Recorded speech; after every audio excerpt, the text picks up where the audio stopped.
नमस्कार दोस्तों, स्वागत है आपका एक बार फिर से ब्रेन रूट क्लासेस के अंदर। दोस्तों, अब तक हम जो है फिजिकल वेदरिंग और केमिकल वेदरिंग को कवर कर चुके हैं।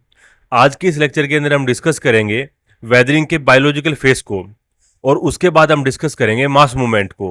सबसे पहले शुरुआत करते हैं बायोटिक वेदरिंग से। बायोटिक वेदरिंग का मतलब होता है रॉक्स का टूटना लिविंग ऑर्गेनिज्म के कारण से, जैसे कि प्लांट्स, एनिमल और ह्यूमंस। इन्हीं की वजह से जो है रॉक टूटती हैं। ये जो प्रोसेस है दो तरीके से होता है, फिजिकली और केमिकली। सबसे पहले डिस्कस करते हैं फोनल वेदरिंग को, यानी जानवरों का वेदरिंग के अंदर जो रोल है उसको डिस्कस करेंगे। हम अक्सर सोचते हैं कि केवल हवा, पानी या जो टेम्परेचर है इनकी वजह से रॉक्स टूटती हैं, पर सच ये है कि एनिमल, इंसेक्ट्स और जो माइक्रो ऑर्गेनिजम्स हैं वेदरिंग के अंदर बड़ा योगदान देते हैं और इसे कहते हैं फोनल वेदरिंग। अगर बात करें बुर्रोविंग एनिमल्स की, यानी कि वो जानवर जो बिल बनाते हैं, जैसे कि rats, rabbits, fox, even termites, ये सब जो है जमीन के अंदर टनल या जो बिल है वो बिल को बनाते हैं। और इससे होता क्या है, सोइल और रॉक की जो अपर लेयर है वो ढीली हो जाती है, अंदर की जो डीपर लेयर्स होती हैं वो सरफेस के ऊपर एक्सपोज हो जाती हैं और इस वजह से हवा और जो पानी है उनको अंदर जाने का रास्ता मिल जाता है।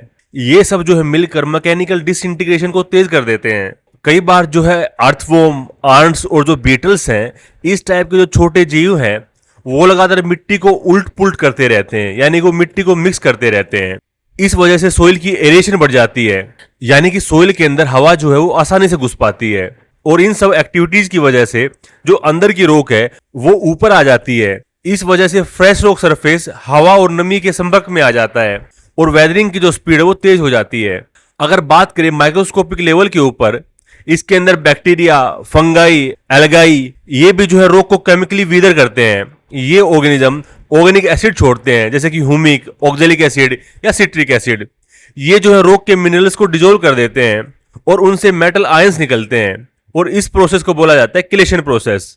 इसको हम ऑलरेडी केमिकल वेदरिंग के अंदर डिस्कस कर चुके हैं। ये सब जो मैंने बायोलॉजिकल एक्टिविटीज बताई, इन सब की वजह से क्या होता है, रॉक और सोइल जो है वो पोरस बन जाती हैं और उनकी जो स्ट्रेंथ है वो घट जाती है और एयर और जो वाटर है वो अंदर पहुंचने लग जाता है और इस वजह से वेदरिंग और जो इरोजन है उसकी स्पीड इंक्रीज हो जाती है।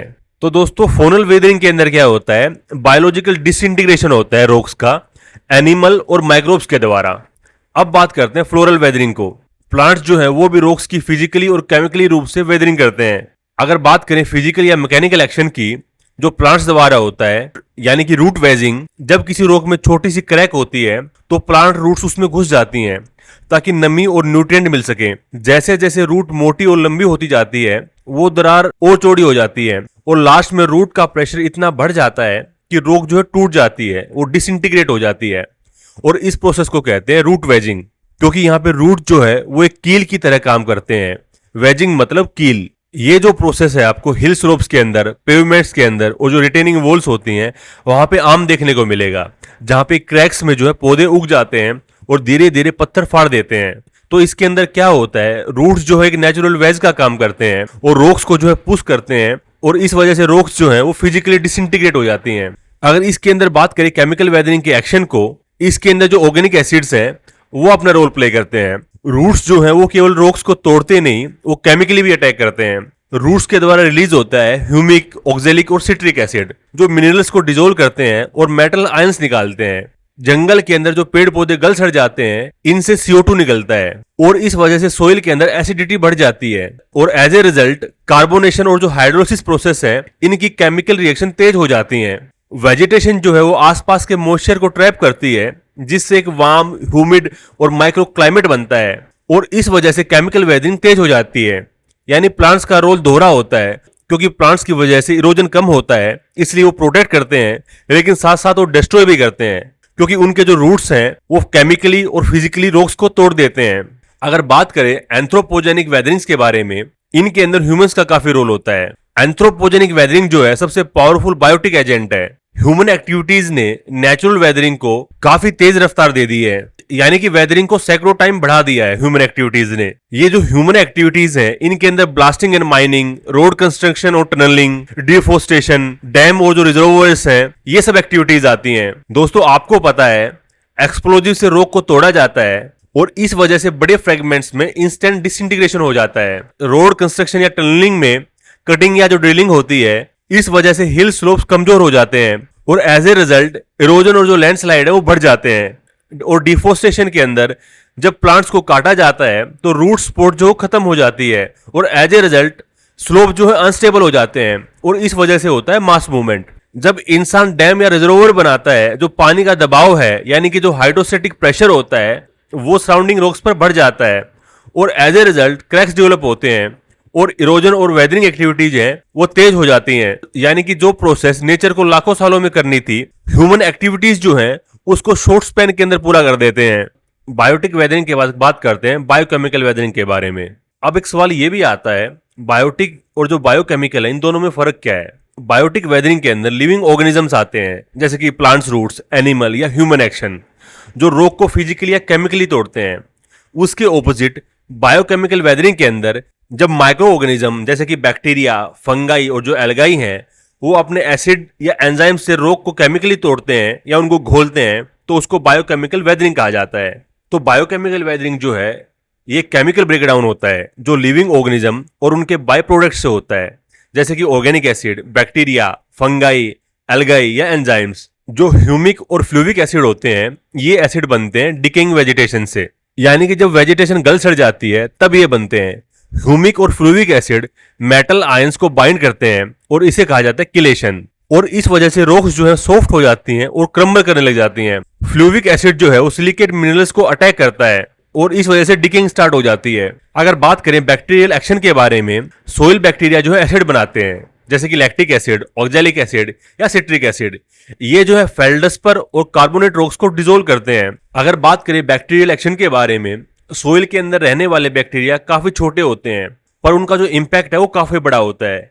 ये बैक्टीरिया अपने मेटाबॉलिक एक्टिविटीज के दौरान ऑर्गेनिक एसिड छोड़ते हैं जैसे कि लैक्टिक एसिड, ऑक्जेलिक एसिड या सिट्रिक एसिड।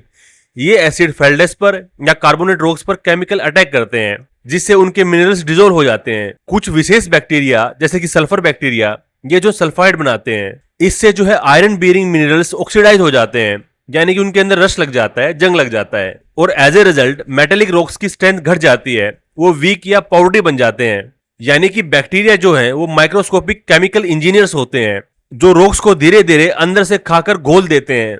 अगर बात करें माइक्रो ऑर्गेनिजम्स की जैसे कि अलगाई, फंगाई या लाइकन्स के बारे में, ये जो ग्रुप है बायोलॉजिकल वेदरिंग के अंदर सबसे ज्यादा एक्टिव होता है क्योंकि ये ऑर्गेनिजम्स रॉक की सरफेस पर ही रहते हैं और वही केमिकल रिएक्शन कराते हैं। एल्गाई जो है रॉक सरफेस पर ग्रीन कोटिंग बना लेते हैं जो मॉइस्चर को ट्रैप करती है। इससे सरफेस लगातार नम रहता है यानी कि उसके अंदर मॉइस्चर बना रहता है। और केमिकल रिएक्शन जैसे कि ऑक्सीडेशन, कार्बोनेशन या जो हाइड्रोलिसिस प्रोसेस है ये रफ्तार पकड़ लेते हैं। अगर बात करें लाइकन्स के बारे में, लाइकन्स वो टाइनी पैचेस हैं जो बेर रॉक्स पर उगते हैं जैसे कि आर्कटिक, अल्पाइन या डेजर्ट रीजन के अंदर। ये जो लाइकन्स होते हैं वीक ऑर्गेनिक एसिड को छोड़ते हैं जैसे कि ऑक्जेलिक एसिड जो रॉक की अपर सरफेस को धीरे धीरे पाउडरी बना देते हैं। लॉन्ग टर्म में ये जो लाइकन्स हैं नई सोइल बनाने की पहले स्टेज को शुरू करते हैं, यानी कि सबसे पहले बेर रॉक होती है, उसके ऊपर जो लाइकन्स ग्रो करती है और लाइकन की वजह से जो है केमिकल रिएक्शन होती है और जो रॉक जो है वो पाउडरी हो जाती है और इसी वजह से अर्ली सोइल की फॉर्मेशन होती है। अगर बात करें फंगाई की, फंगस जो है मिनरल्स को मैकेनिकली भी तोड़ता है और केमिकल भी अल्टर करता है। मैकेनिकली ये जो है प्रेशर डालता है और केमिकली ये जो है एसिड को रिलीज कर कर रॉक्स को डिसॉल्व करता है। तो इस तरीके से फंगाई जो है फिजिकली और केमिकली दोनों तरीके से वेदरिंग करता है। तो दोस्तों अलगाई जो है वो ट्रैप करता है, लाइकन जो है अटैक करता है और फंगस जो है वो वीक करता है। ये तीनों मिलकर रॉक को क्रम्बल करते हैं। अगर बात करें रूट एक्सुडिएट्स और CO2 के बारे में, प्लांट रूट्स जब ग्रो करते हैं तो वो लगातार CO2 और ऑर्गेनिक एसिड को छोड़ते हैं जैसे कि ह्यूमिक या सिट्रिक एसिड, इनको रिलीज करते हैं।